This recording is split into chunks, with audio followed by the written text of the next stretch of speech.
2, 3. All right, we're cooking now. All right.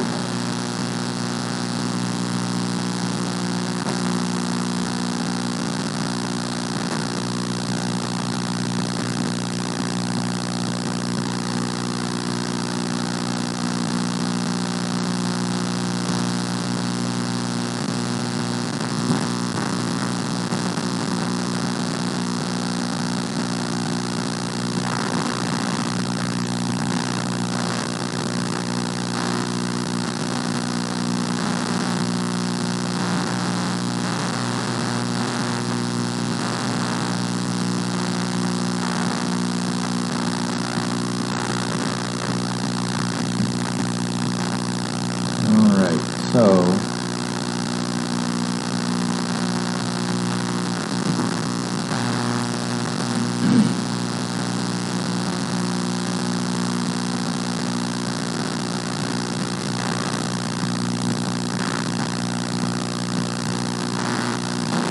we actually have 2 people watching. Interesting. All right. Well, if you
All right, just sending out the word.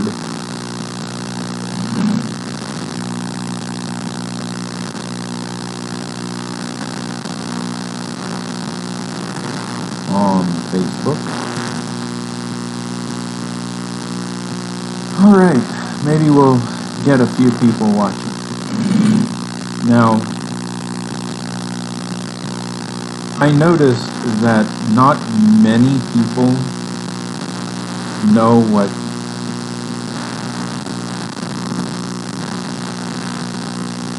financial abuse is. And I would like to begin by saying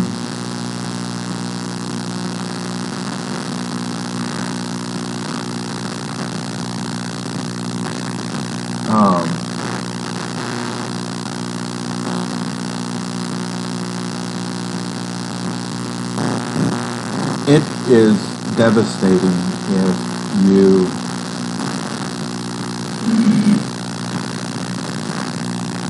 are the victim of it.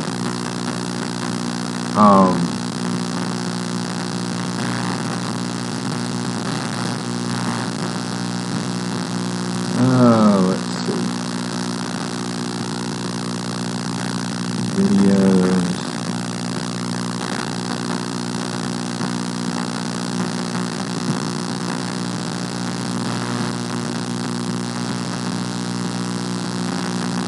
All right.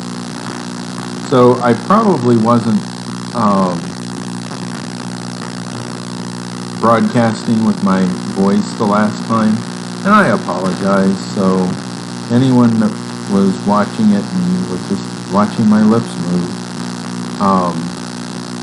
sorry about that. I will actually delete that.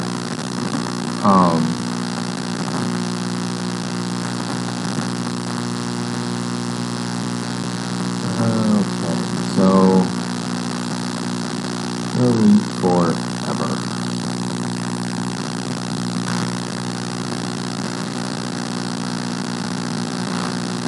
Okay, so anyway, financial abuse is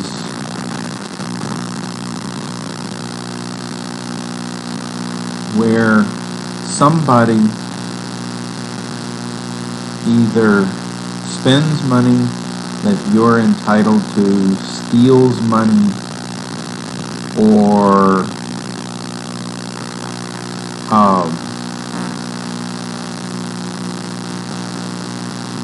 takes advantage of you. So,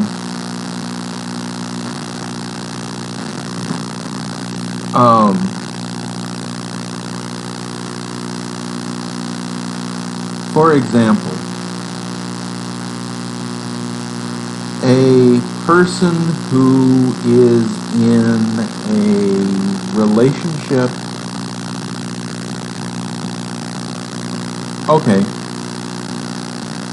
if they're in a relationship legally, in other words, you're two spouses, and you have a combined income. That combined income should be available to both parties, unless there's another agreement set forth. However, just having access to those funds is all that is guaranteed. If you are one of those people that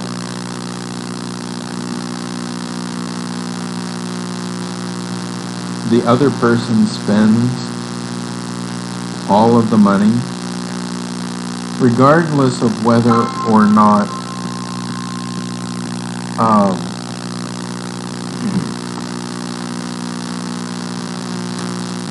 the income is earned by one or the other. In a perfect world, you would both have access to it.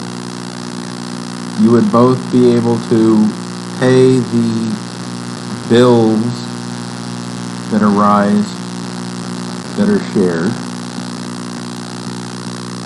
And in theory, if there was any savings that was agreed upon,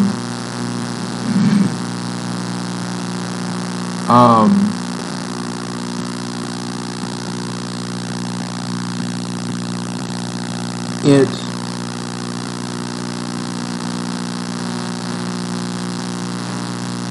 is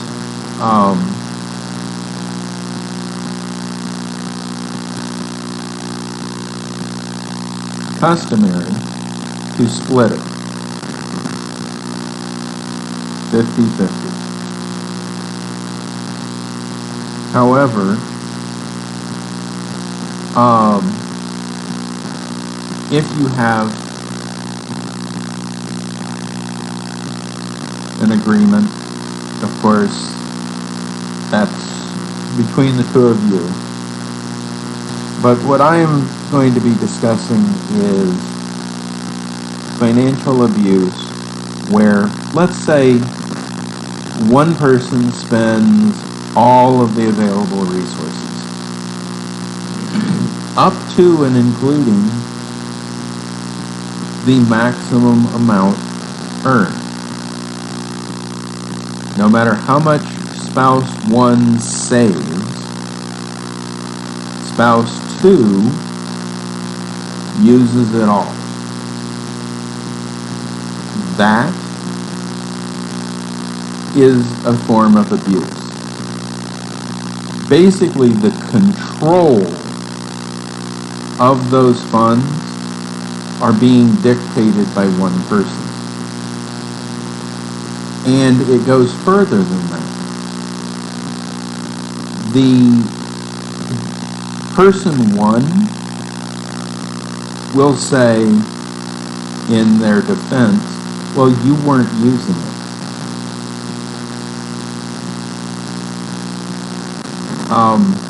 Just because you don't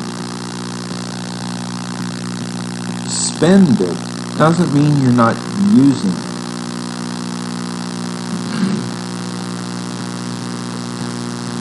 And it is an abusive situation where that person that is not spending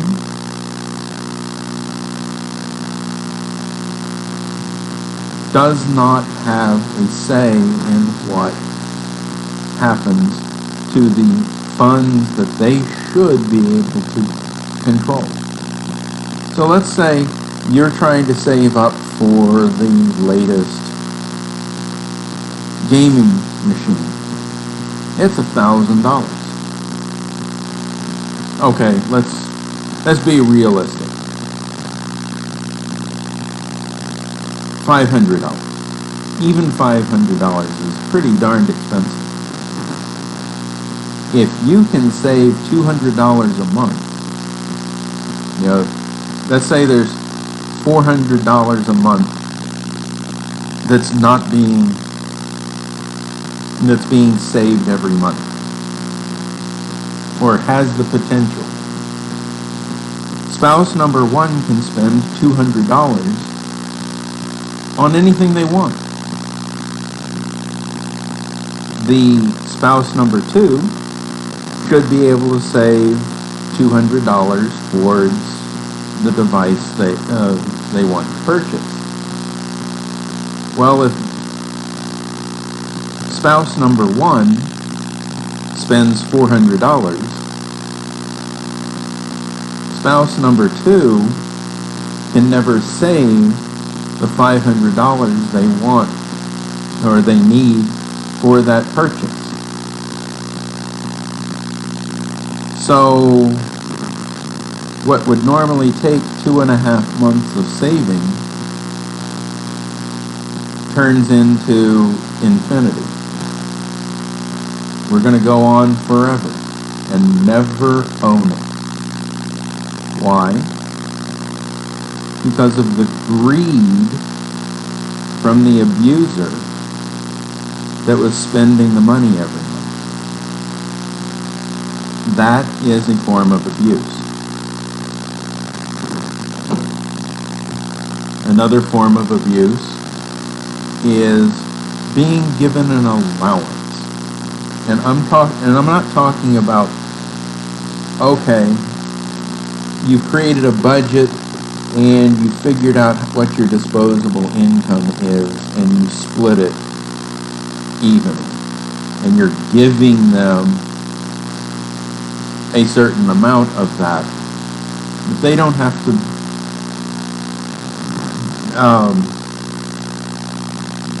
get permission to use. And yes, I have a cat who keeps walking behind me. Try not to get too enthralled with him. He doesn't stick around long enough. So,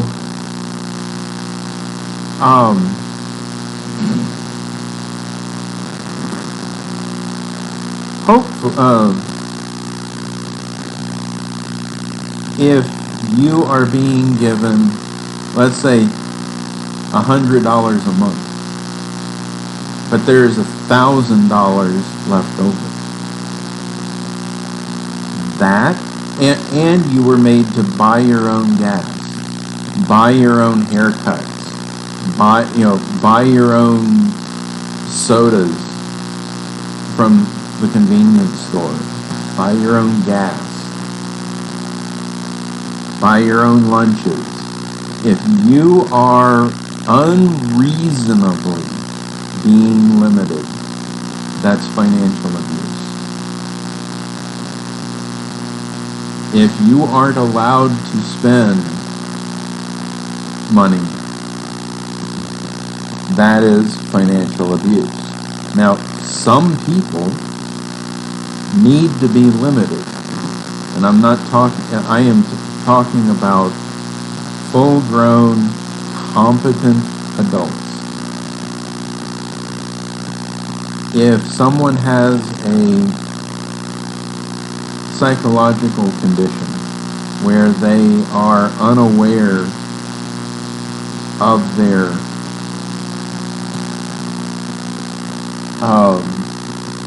spending habits, if they continually run into situations where they've overspent and then regret it, in that case, restricting access to funds may be a viable solution. And the other spouse is responsible for making purchases. That is perfectly okay, as long as it doesn't become restrictive to the point where it becomes prohibitive. In other words, if you just never give them the opportunity to purchase anything, that's abusive. You're basically in control.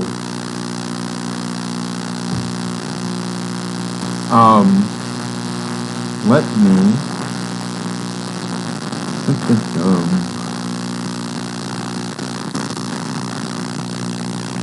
I am going to pull up another.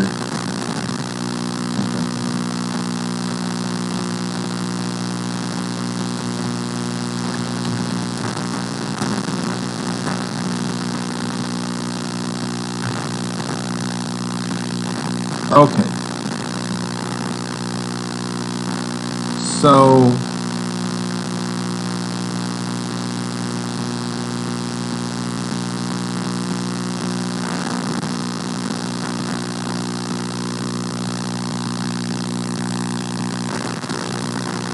I'm okay. U.S. Department of Human Services. Let me go ahead and add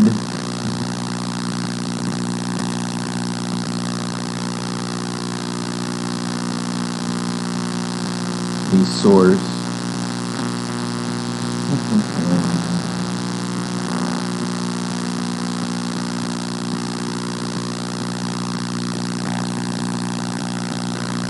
I'll eventually get this.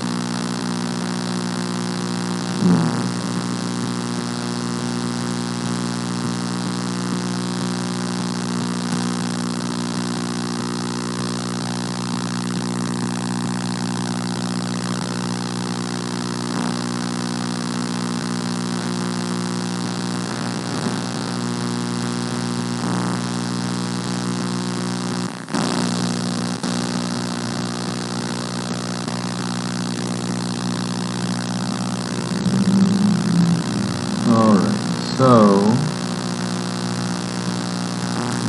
I'll do the protection.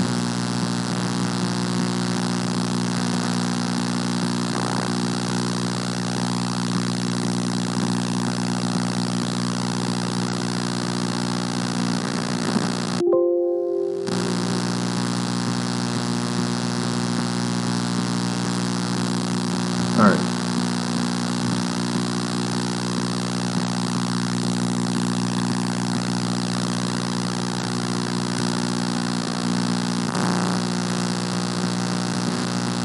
Okay.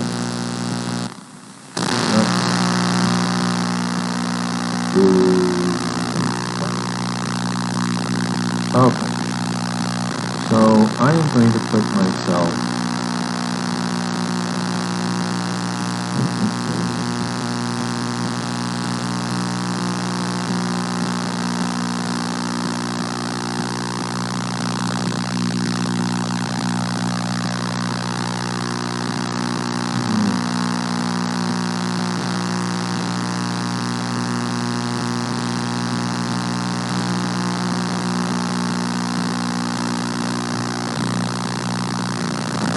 All right. Financial abuse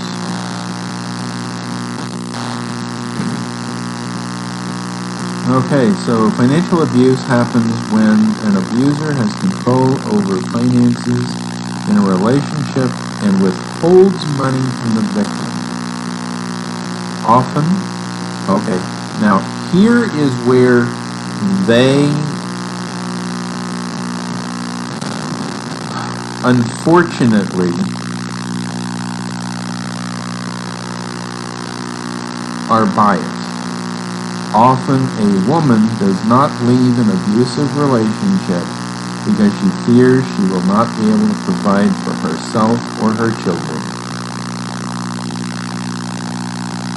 In my particular case, you just take out the WO and add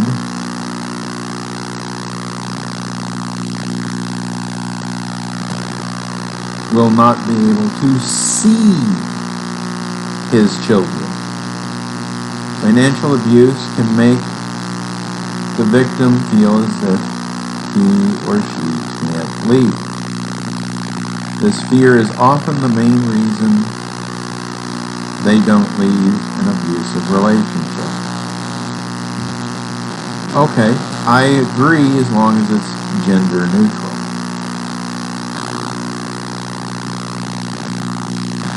Okay, so some of the common ways that financial abuse happens includes, if you notice, often financial abuse is subtle and gradual, so it may be hard to recognize. Your partner may act as though taking over the finances is a way to make life easier for you, as if he or she is doing you a favor.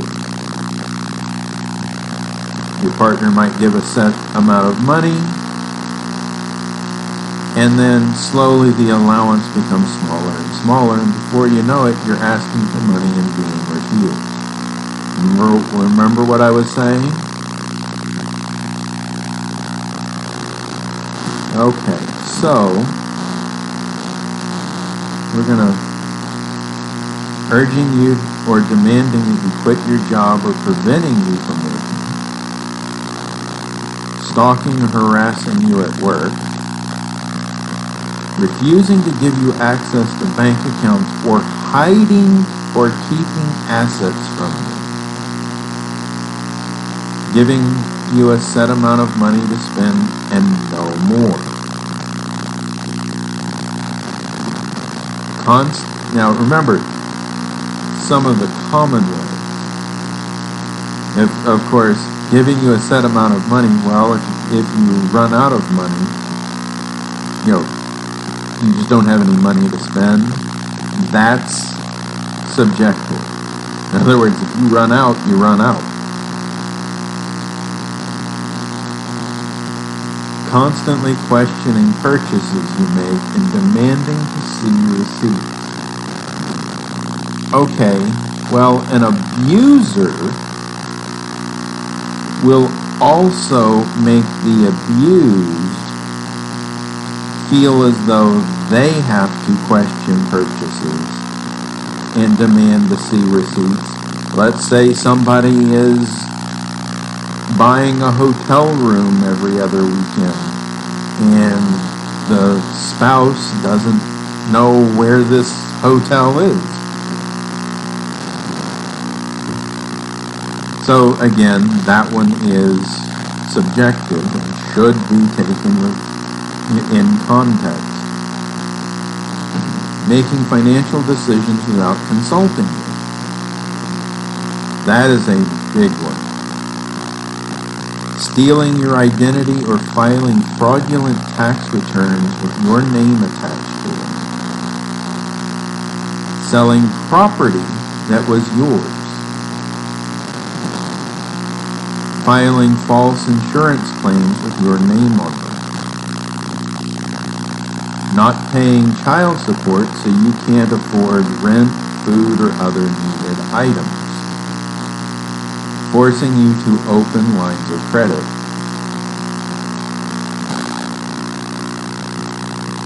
Now, if you see there's not a whole lot that can be done,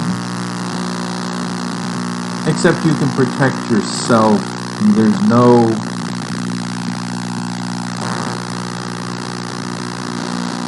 because it's a legal partnership,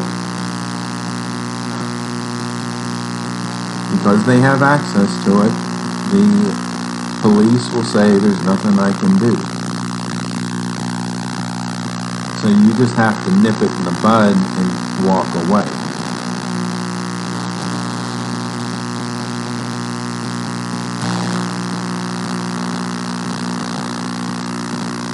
Now, this channel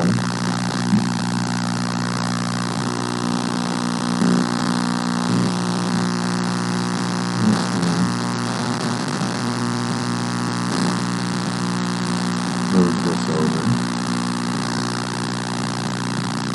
Okay, so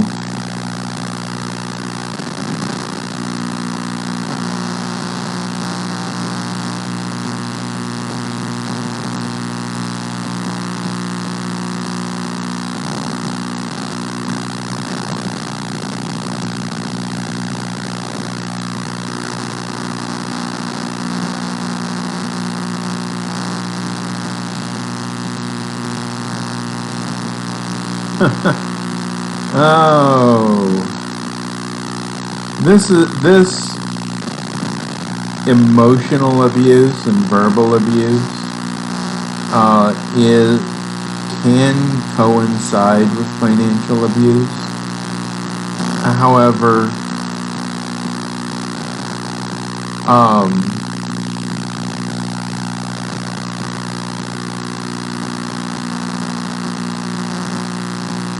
makes it sound as though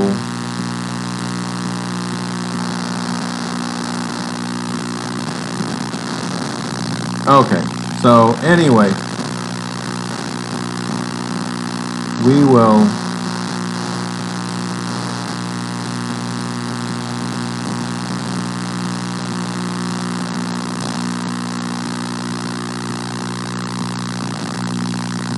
go to another source here.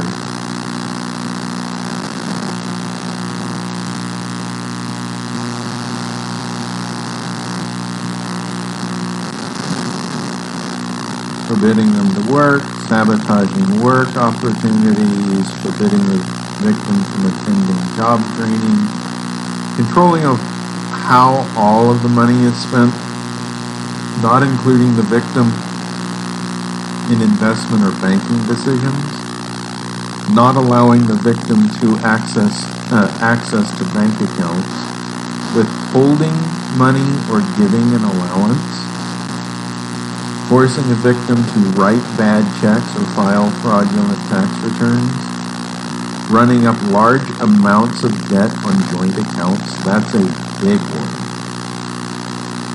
Refusing to work or contribute to the family income. Again, that's another big one. If they just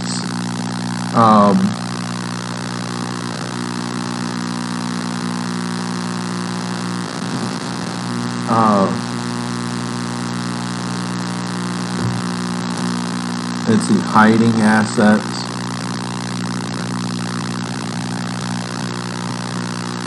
stealing them, stealing identity, refusing to pay bills, and ruining the victim's credit score. That's another big one. You know, I honestly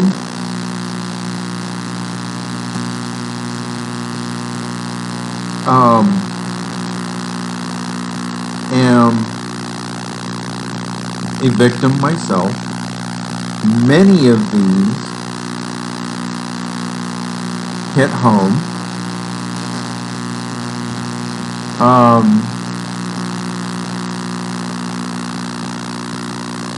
I like this one. Forcing the victim to turn over public benefits or threatening to turn the victim in for cheating or misusing benefits.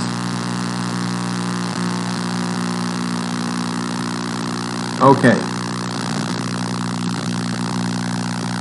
That's coercion. In other words,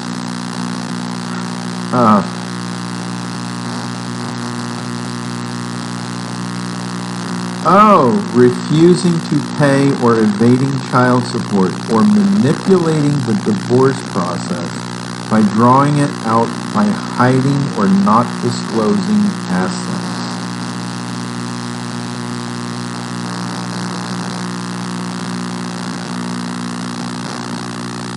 So,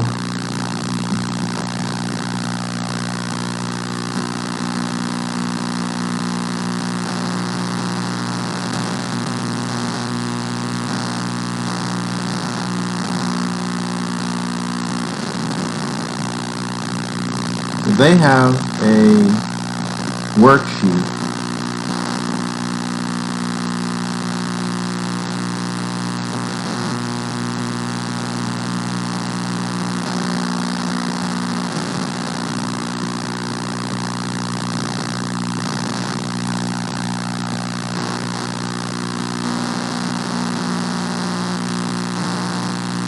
okay.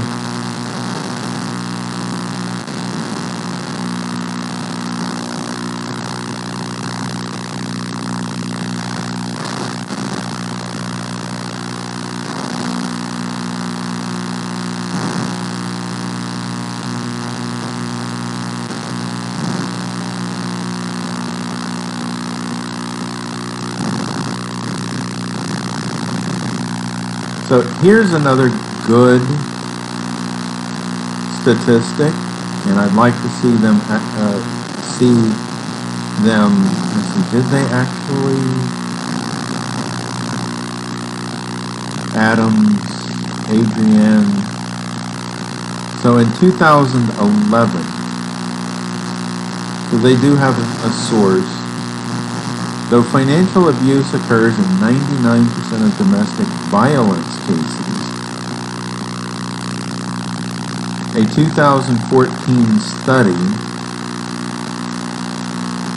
showed that 78% of Americans did not recognize financial abuse as a form of domestic violence. Unfortunately, I hope that this was not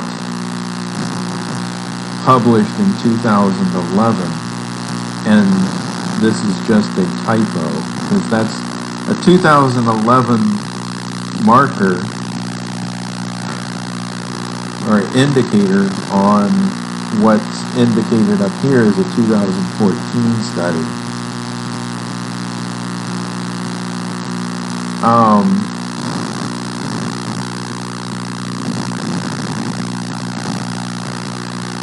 Let's see.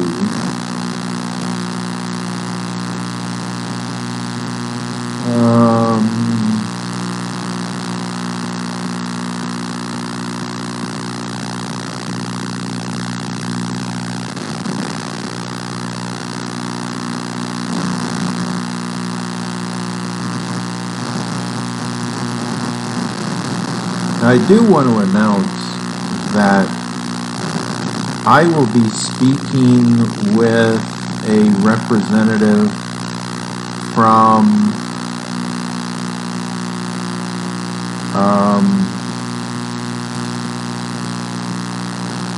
let's see.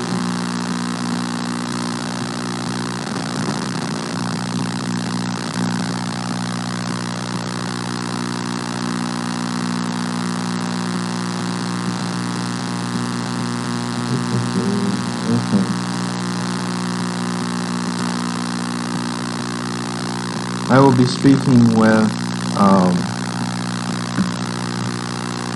Representative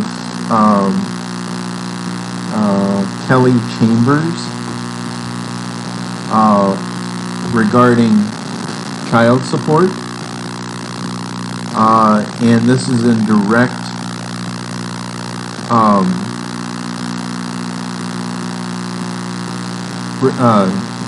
in response to child support as it relates to financial abuse.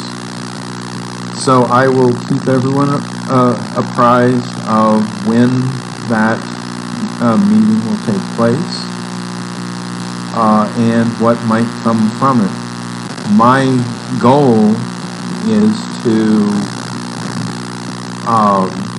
get the financial, the courts to recognize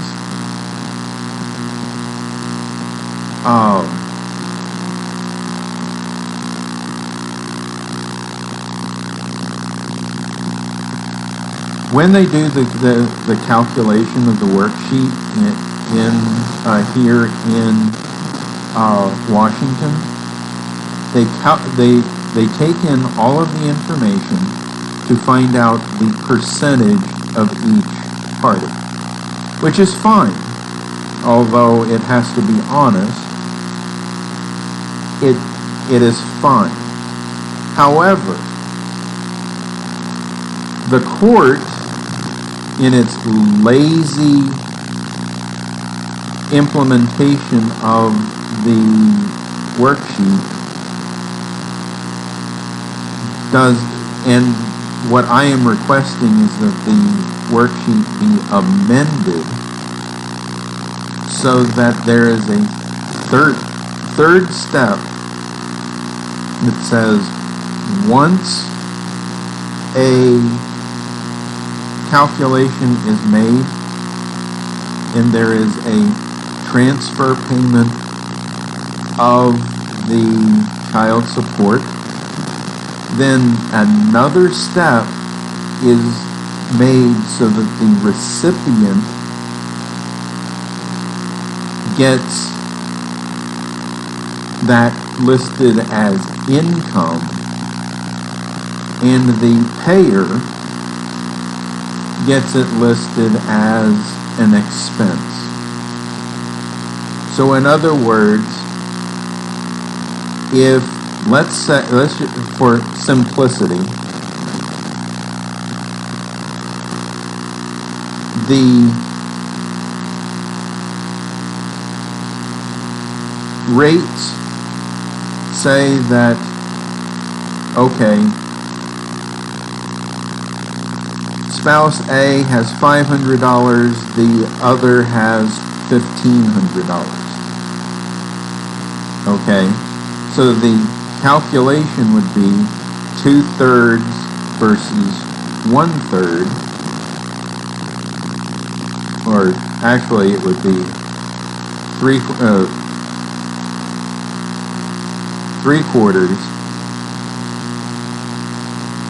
and 1/4. And then the calculation says, okay, so to equalize it, the other person gets $500. Well, that means that basically they both get to keep $1,000. Right? So it's 50-50.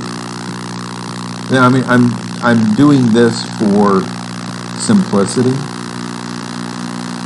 But what happens is the courts still look at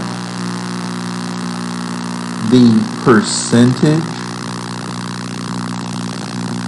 for extracurricular or medical expenses or splitting of assets, responsibility, is usually based upon the original child support calculation. In other words, the original amounts.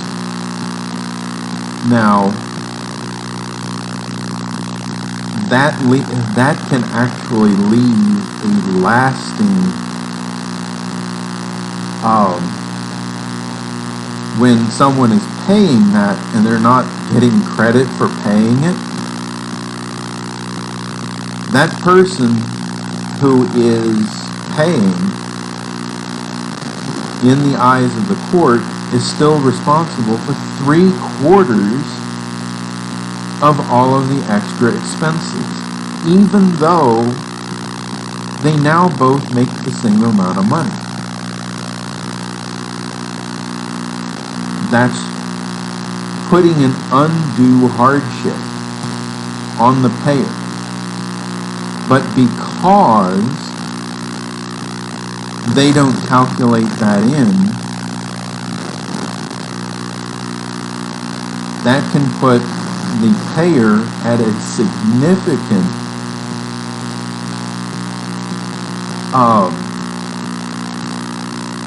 disadvantage. They have to go without. So my job right now, and what I'm going to be talking with Representative Chambers, is that we need to get the laws changed so that credit is given where credit is due.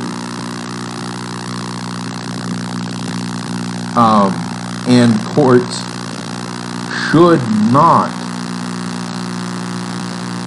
be able to override that. So,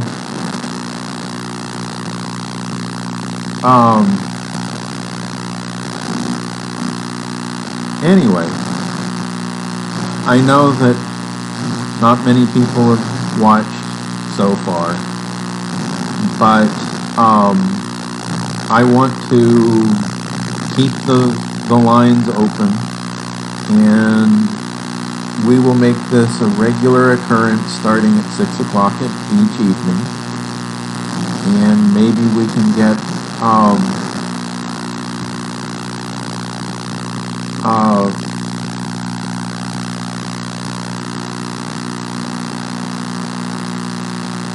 help, or we can start equalizing the abuse effects, because a lot of times, and you know what, I will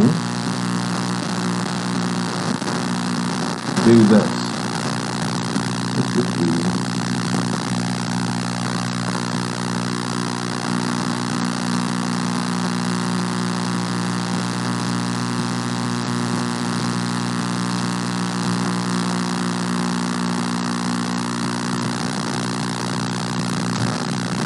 Okay.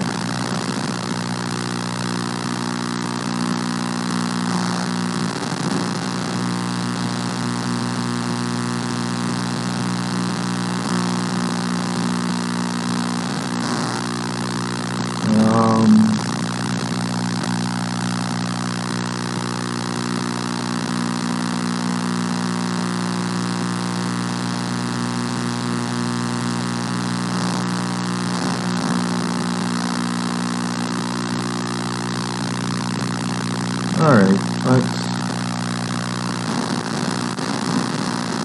let's look at the actual numbers.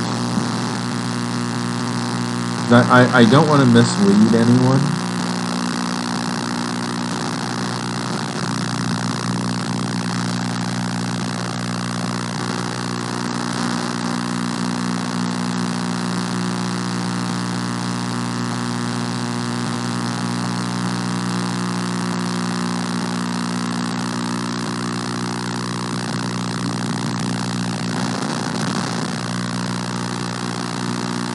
Okay, so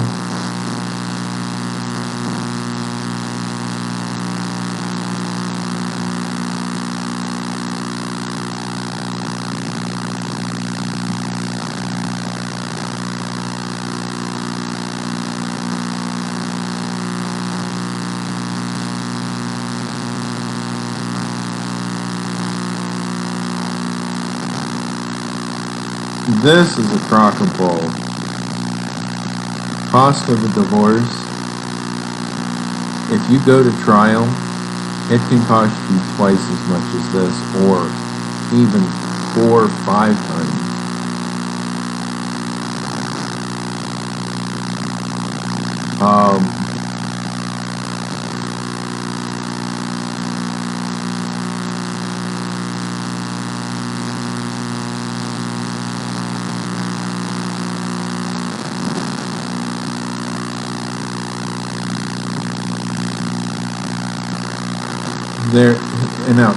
Here's an interesting fact. Couples who argue about finances once a week are 30% more likely to end their marriage. 59% who have gotten divorced within the last 5 years says finances played a role in the divorce.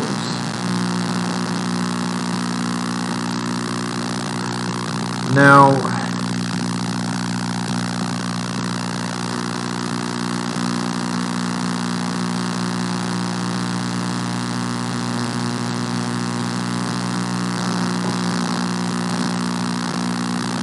this is getting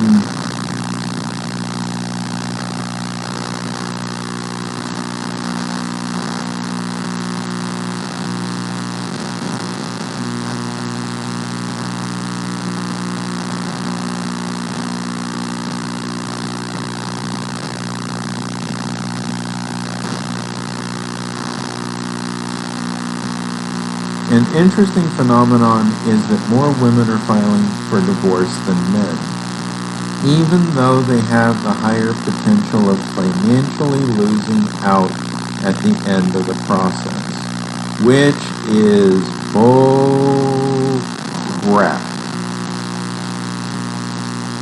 Based on traditional ideas of women being the ones who initiate marriage, this recent trend of them being the first to call it quits is shattering the gender stereotypes. This site doesn't have a clue. Women initiated 69% of all divorces, compared to 31% for men. That means that 7 out of 10 divorces are initiated by women.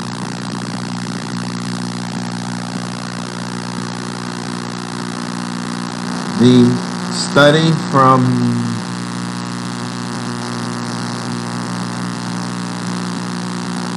could be due to women experiencing marriage as uncomfortable and oppressive. From the American Sociological Association. Where is the source material? Because here is an interesting fact. Women tend not to be the wage earner. So who is going to get paid after a long-term divorce? Child support and spousal support play a big role in divorce. So, them playing stupid, that they don't understand why. Now, here's some. Now, remember, if they don't work or they're underemployed, they stand to make bank. Not of a living wage, but they have the chance of collecting child support and spousal support for a long time. That is free money. Don't let anyone fool you. Courts side with this all the time.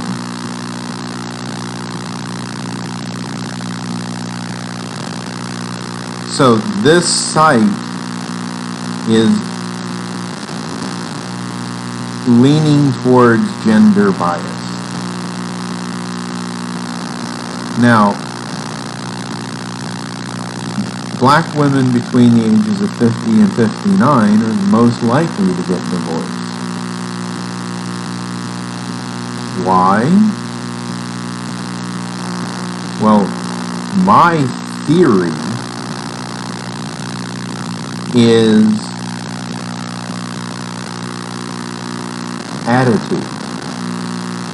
But that's just me.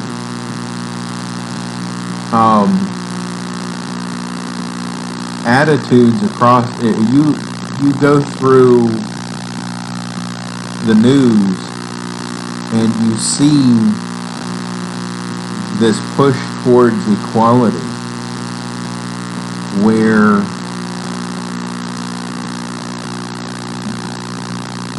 they want everything to be equal, but they still want traditional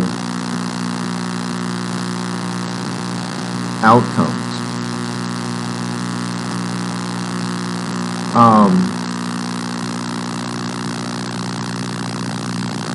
If you notice, 54% of divorced or widowed women do not want to be remarried, compared to 30% of divorced or widowed men. Well, this is actually changing. A lot of men now are seeing it's just not worth it. Now, here is something that's financially significant. Women are more likely to get divorced shortly after a high-level promotion, meaning they no longer have to depend on the provider of the home's income. So it was a marriage of convenience. They don't want to give up their money. Women's household income drops 41% after a divorce. Well, that's gender biased too. Because I'll tell you why. A woman and a man split up. Okay? Each person loses 50% of household income. So this is biased because it's really only a 9% drop.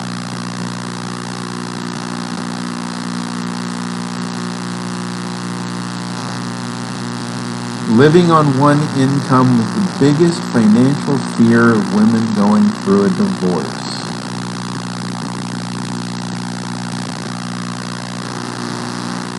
Living on one income was the biggest financial fear of women. So that means that they took the traditional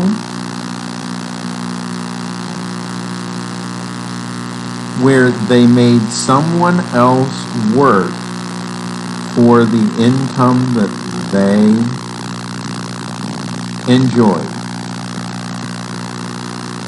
Otherwise, if you walk away and you are still of the working class, you should be able to just go out and find yourself a job or continue the job you're supposed to have. If you have taken on the role of the traditional role of a household and you don't work, that is a choice.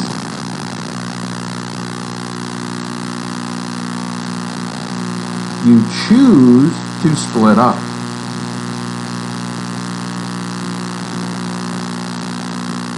These are all facts. And remember, women initiated 69% of all divorces. Yet living on one income was the biggest financial fear of women going through a divorce. But 91% saw them as a chance to focus on their careers by studying, working, or starting a business. So if you think about it, if you read these three pieces and put them together, 69% are initiated by women, 7 out of 10. Remember, this is a pretty big chunk. If they are so worried about going through a divorce, but 99 out of 10 of those women saw it as a positive. Why? Well, let's see. They could focus on their careers. Wait. If your biggest financial fear was financial, you're focusing your careers by studying. That means that you are taking advantage of handouts and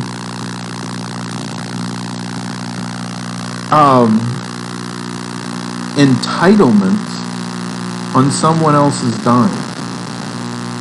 This isn't strong, independent women. Let's be perfectly clear. They're going through divorce. They are getting stuff handed to them that are entitled after a divorce. After. Let's say this. You have chosen not, 7 out of 10 have chosen, I don't want to be with this person anymore. But I'm going to take their money going forward because I'm the victim of my own accord. I stayed home. I didn't earn any money. You see how? And what happens is they just take it and go and start studying. They are working, or they're taking a risk. Now, if your biggest financial fear, your fear is financial, do you really think that you should be 91% thought that starting a business is the best thing? No, you go out and freaking work so you can get paid. Not start a business and hope to get paid. Or study and hope to God that you might get paid with whatever you're studying. And if you're studying, you probably are incurring additional debt. So, we take a look at this number. A woman's household income drops 41% after a divorce, which is effectively only a 9% drop. Or actually, it's only an 18% drop. Because the first 50 is assumed, and then you drop 9%, which is doubled because now you only have one income, So 18% drop.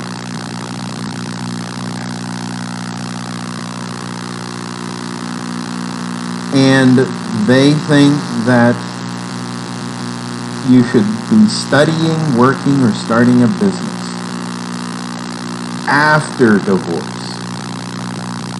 Not while I'm thinking of it. If they were to work this hard during the marriage,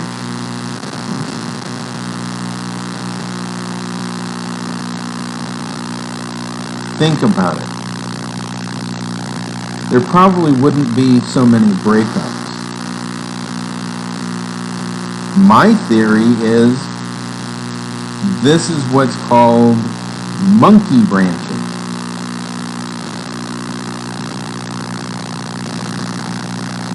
They use marriage as a tool to get to the next level. So, anyway, let's see. A man's divorce risk is nearly 33% higher when he's not working full time. So that means that a woman is more likely to divorce him when he's not working full time. Surprise, surprise. If a man provides 80% of the household income, he might not suffer a huge financial loss after divorce and might even marginally improve his financial condition. It depends. In my case, I actually did improve.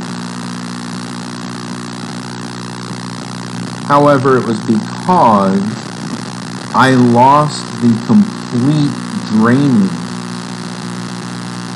of an account, the financial abuse.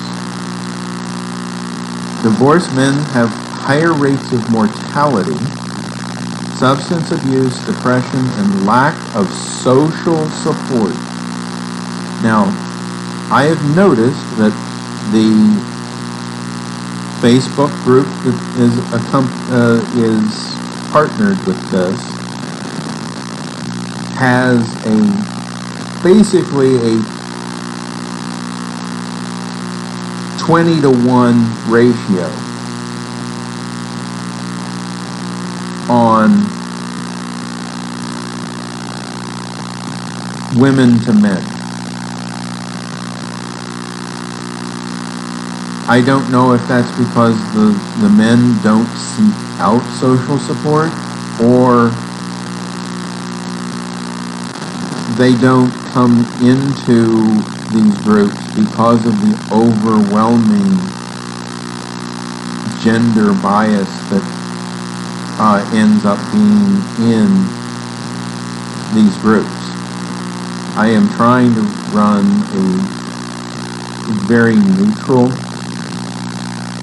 However, I will not stand for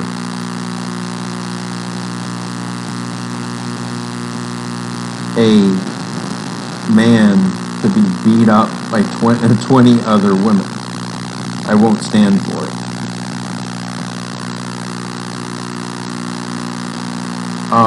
The risk of suicide among divorced men was twice that of married men. Think about that.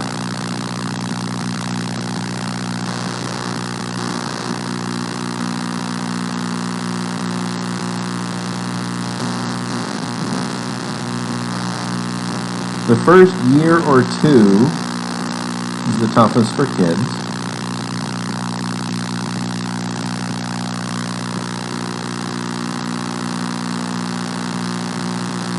The children living with a divorced parent are more likely to live below the poverty level compared to 28%, the poverty level, 28% compared with other children, 19%. Okay, that might be in direct relation to the courts siding with one parent over the other. Custody usually gets awarded, and I hate that term,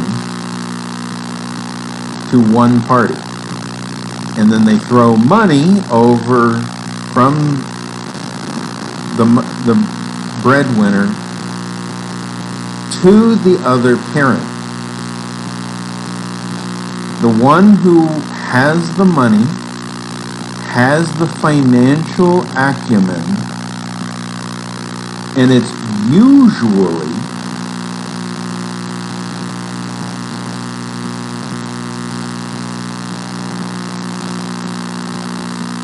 the ones who file for divorce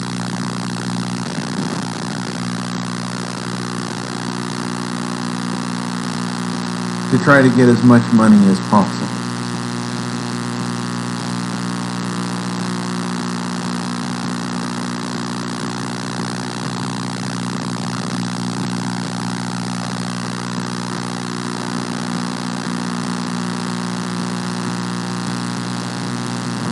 Let's see.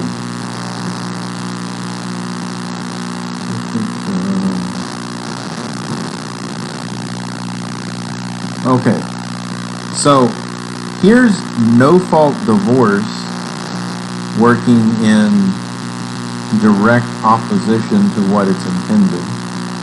Divorce negatively affects productivity and human capital. Divorced households used an extra 73 billion kilowatt hours of electricity. You know why?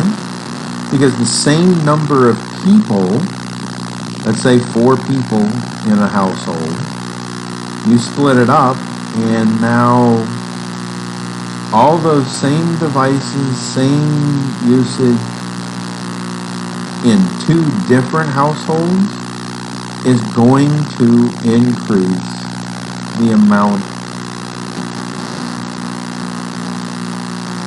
So there are the references, which they didn't.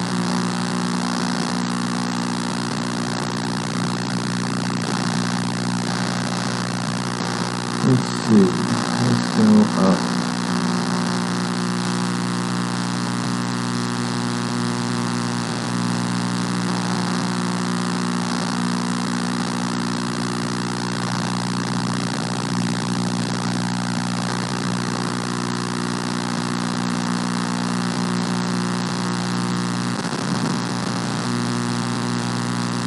And look at this, people. 1 in 3 divorces starts as an online affair.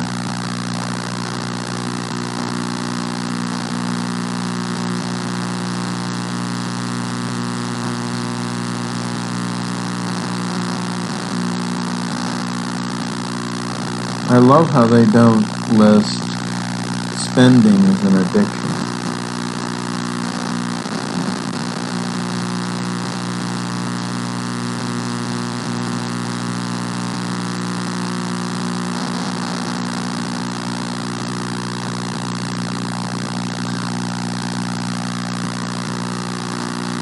This one's an interesting statistic. The greater the mismatch between the couple's credit scores, the more likely they'll separate within the first 5 years.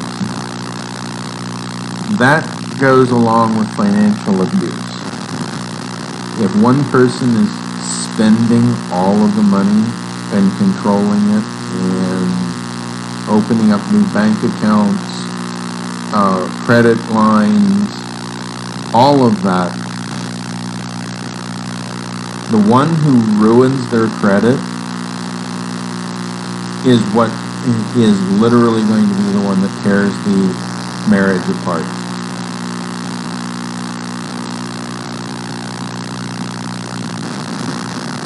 So these are just some of the things that we will be touching on going forward, and I will try to come up with scripted content and I'll be cutting it down to between 7 and 10 minutes per episode so that we can get quite a few people. I don't like doing hour-long sessions, but if I said that I was going to be on here for an hour, if we can get some people calling in, by all means. You might think that I have a thing against women. I don't. I have a thing against abuse of gender roles. And there's a big difference in that. So, anyway, I will, don't forget, smash that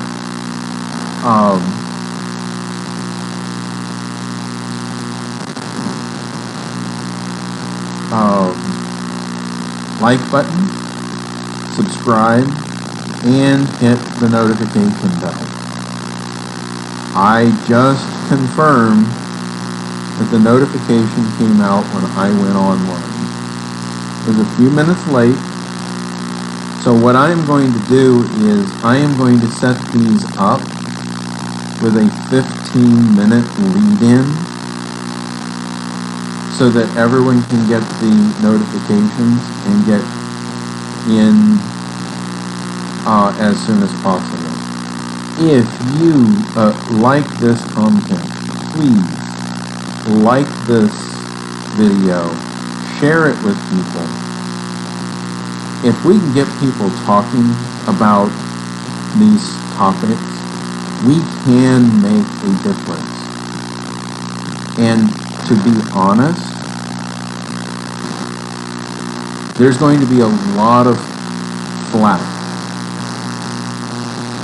because there are people that do not like losing money. But see, as you could tell, it hurts children as well. Just because you can't you can't work through your issues, and you decide that Chad is better than Harold, then you are making a decision for you and your kids. And you cannot look at it from your point of view when making their decision. They're losing a parent, or what's worse is you're pitting yourself against your ex, and the kids still have to love each parent, and they can't see how you get to make all the decisions. And, physical abuse is one thing. That's a crime now.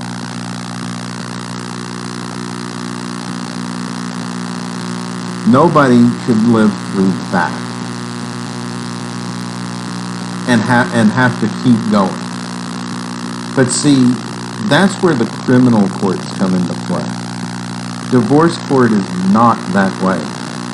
There is a presumption, a preponderance of the evidence. There's not a burden of proof. So there are a lot of lies thrown around, and all the family court wants to do is divide things equally and get it the heck done. But because there's the financial gain, the amount of hostility goes through the roof. So save the kids. Start increasing the amount of successful marriage counseling sessions. I'm sorry, 20% of marriage counseling succeeds. 1 out of 5. The other 4, it's a waste of time. Sad, isn't it? So, thanks for watching, and I will try to edit this down and come up with the juicy bits, and I'll prepare some additional sites to review and publish every so often. Thanks for watching, guys. Till the next time.